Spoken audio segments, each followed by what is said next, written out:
Matthias, do you know that there is one navigation technology which has not changed since the beginnings of AGVs? I don't know by heart. I just know it's super confusing.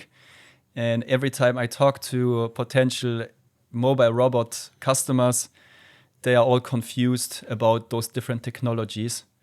That's why we thought it might be a good idea to have one episode just dedicated to the navigation technologies and to hopefully create some more understanding in the community. Automation Awakenings, your weekly dose of best practices for logistics automation. Welcome back to the next episode of the Automation Awakenings podcast. We are happy to have you on board with us. And as we already said, the topic of navigation technologies is a really confusing one. So let's try to shed some light into this topic and go through those different technologies. Maybe also discuss a little bit the pros, the cons, and also the advantages that they have. Yes, that sounds very interesting. And let's start with the differentiation between localization and navigation. Here we already dive into a confusing topic, and suppliers tend to mix up this two words. So for sure, an AGV needs both, right? Yeah. It has to navigate and it has to locate itself within the environment. Yeah. And I think you can distinguish those two functions with very easy questions. So localization answers the question, where am I as a mobile robot? On the other hand, navigation would answer the question, how do I get to my target or my destination? And depending on which technology is answering the question, you could say it's navigating or localization. And in some cases, to confuse you guys even more, this technology can do both. But maybe let's take it step by step. And let's start with those technologies who are only there to do the navigation. Yes, I think these two questions will help us in this episode a lot. And let's start very easy. The magnetic tape. Yeah, it's there since the 1950s.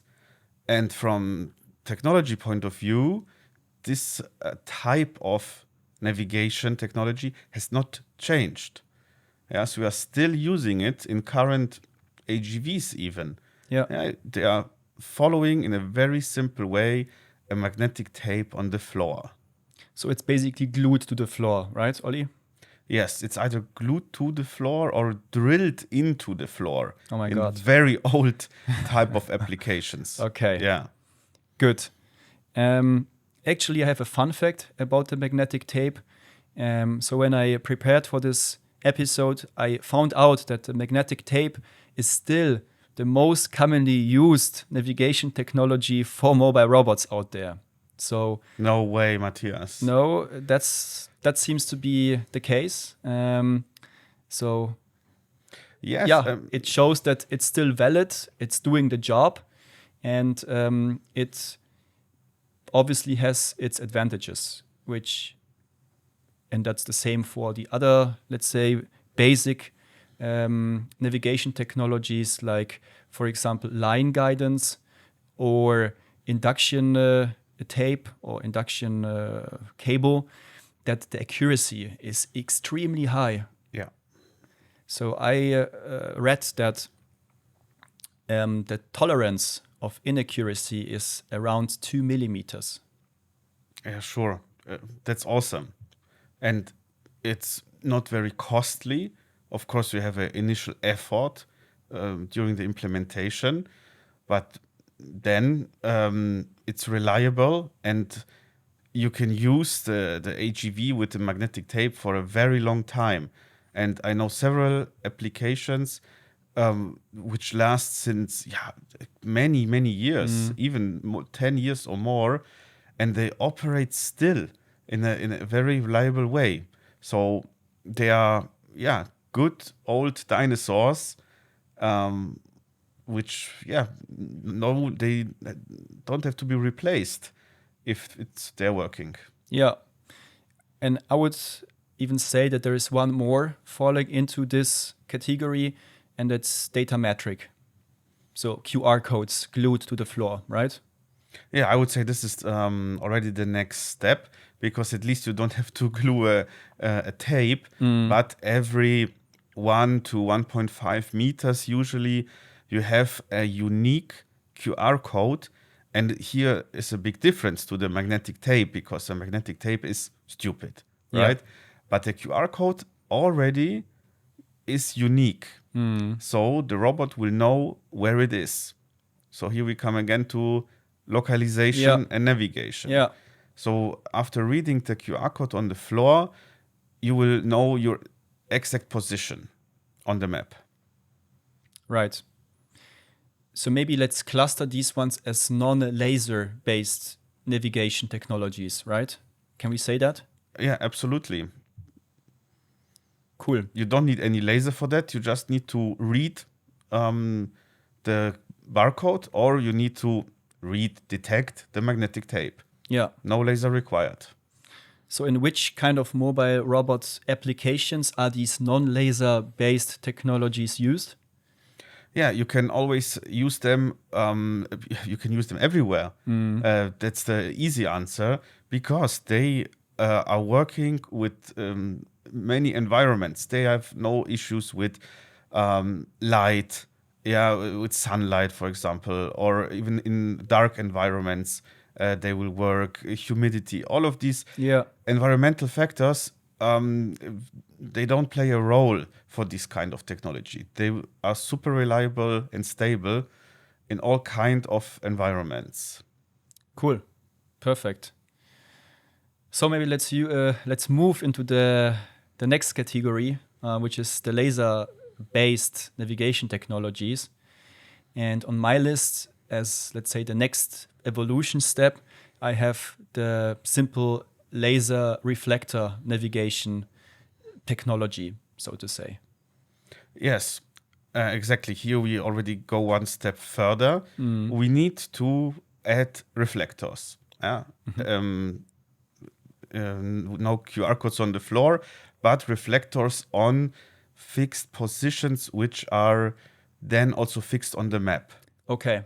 Yeah, that's important. So you have this one-time effort, and you need to teach these reflectors very exactly into this map.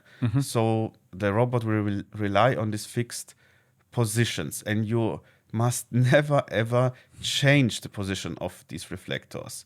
So if Okay. you hit one of them with a forklift or whatever, yeah, you need to repair it immediately. Okay. It might even happen that your whole mobile robots operation will stop only because one reflector What? is not there anymore. Seriously. Yes, because usually the robots need 3 of these reflectors to know where they are. At the same time. At So the the whole same time they time. need to be in touch with 3 different reflectors. Yeah, that's why Oh, it's wow. also Okay. called triangular localization. And if one is missing, it only sees 2 positions. And how can it know where it is with only 2 lines? You know, if you imagine it as a line being on the map, Yeah. you need the 3rd line to have your exact position. Okay. Understood. So that sounds a little bit more prone to environmental effects than magnetic tape or, say, QR codes. Absolutely. You have to maintain them. You have to clean them. Yeah, you need to have a process of getting of having them in a good, clean way. Otherwise, your robot might fail to read it. Okay. Yeah. Good. That's quite scary. So maybe we have to move on and look at some of the more advanced laser navigation technologies, because this doesn't sound too promising to be introduced in my location. Yeah, well, you are right, but think about reach truck operations with heavy loads where you need a reliable navigation, and we will come to that now.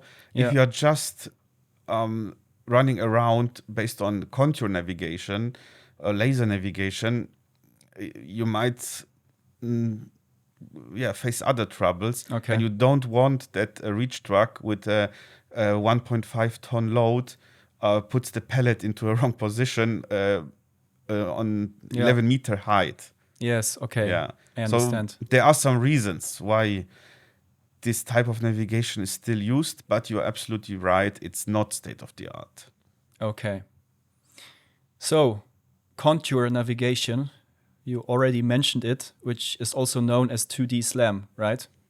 Yes, right. And this kind of navigation technology promises us that you don't need to change anything in your infrastructure. You just put the mobile robot there, and it will detect based on your unique contours in your warehouse, shop floor area, where it is. Maybe let's just quickly also talk a bit about this hardware that is used. So I understand that it's a LiDAR laser, basically, which looks a little bit like a funnel, right? If you see it in some vehicle. And this LiDAR is basically taking a slice of the environment, which is then called the contour, and is using this one slice to navigate, but also to locate itself, right? Yes, so the LiDAR means light detection and ranging. So you have these laser beams coming out of this Yeah. funnel, yeah, Yeah. and you will get the information back of what is the distance to Okay. your to your environment, whatever there might be, yeah.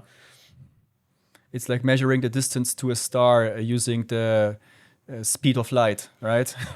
Because then it comes back at some point in time, Exactly. and you can measure. Okay. Absolutely. Okay, understood.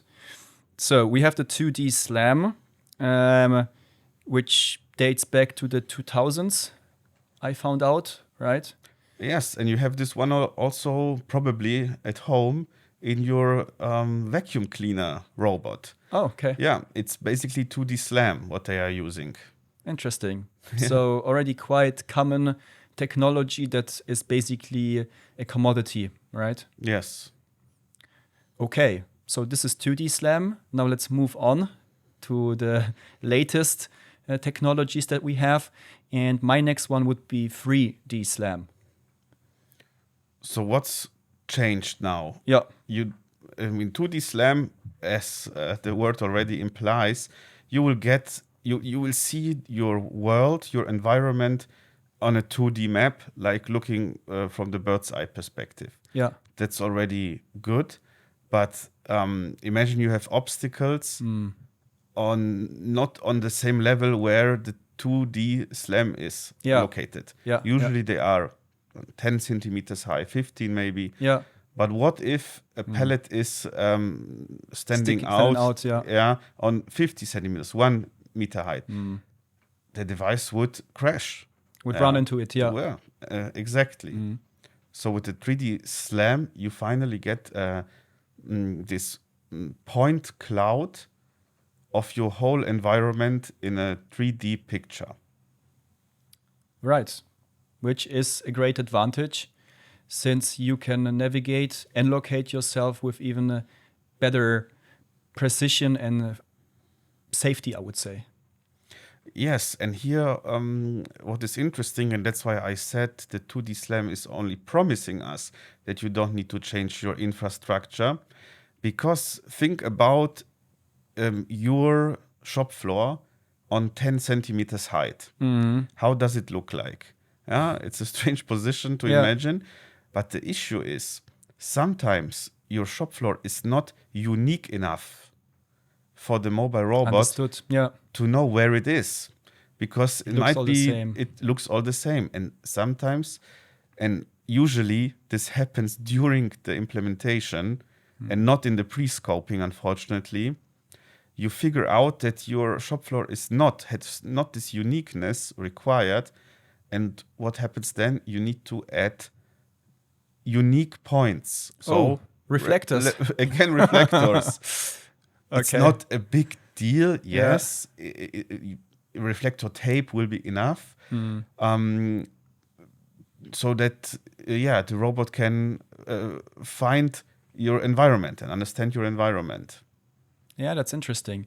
So that means with 3D SLAM, you don't have this problem anymore because it's more the holistic 3D view.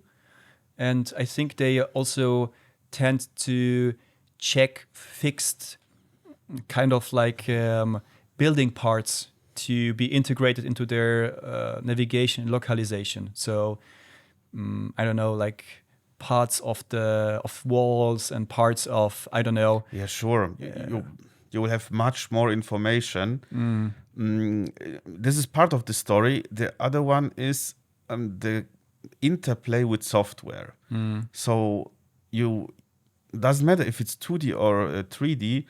If you have a smart software, it might make the difference in localization and mapping or navigating, because what you will get from the 2D laser is always, the data is the same, but the question is, what do you do with this data? And you can use this in a smart way or not so smart way. Means more or less magnetic, reflector tape. More or less reflector tape at the end. Yeah. Good. We have one more, which is the VSLAM. Oh, that's the newest one. That's the latest one.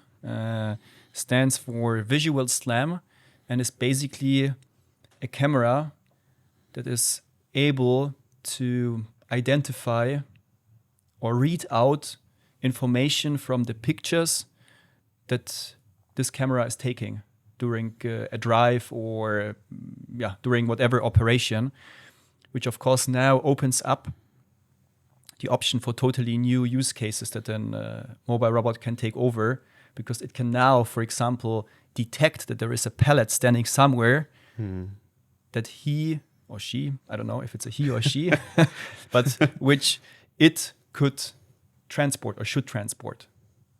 Yes, this requires image processing capabilities. Yeah. So you need a proper processor for that, a proper camera. So this is also the most expensive solution.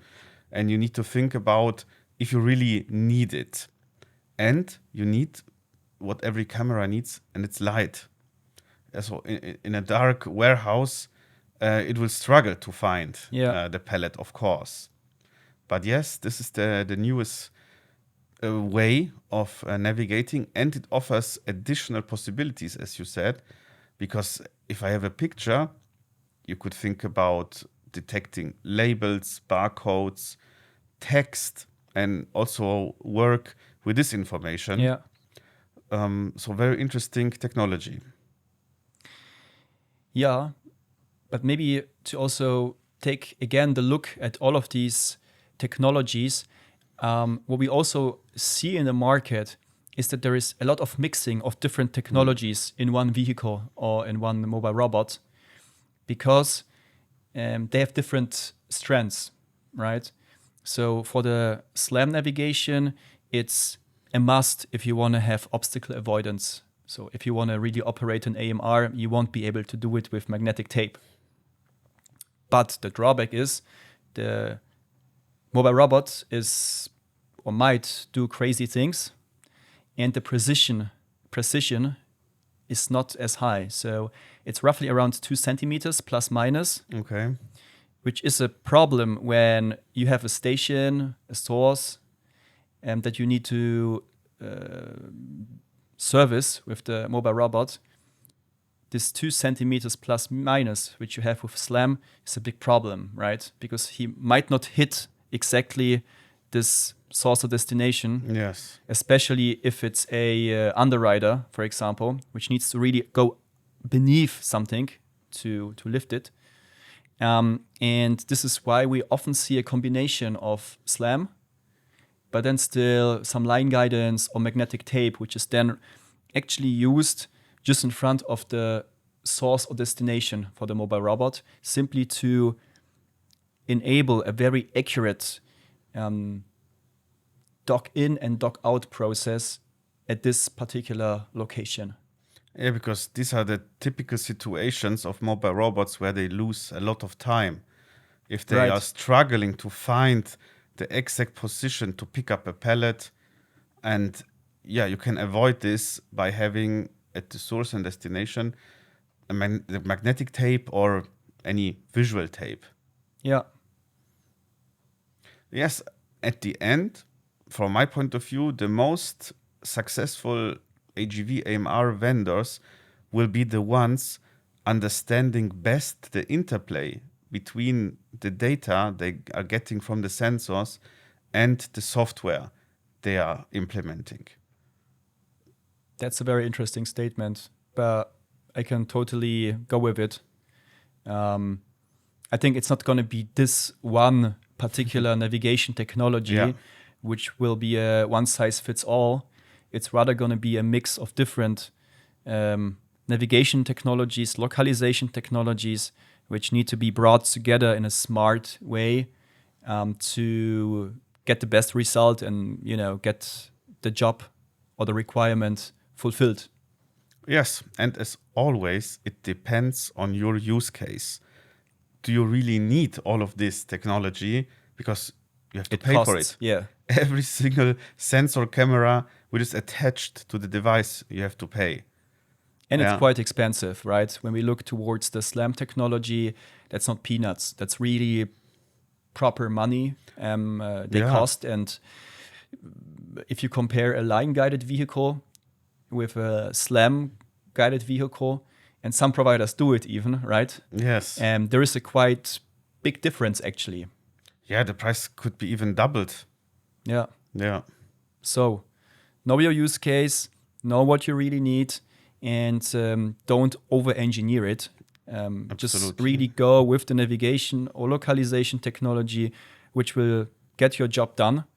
And if you struggle to find the right solution, again, we suggest to talk to some experts, some consultants, to really prevent you from buying stuff which is great, but which is not really a must for you and is just costing more money.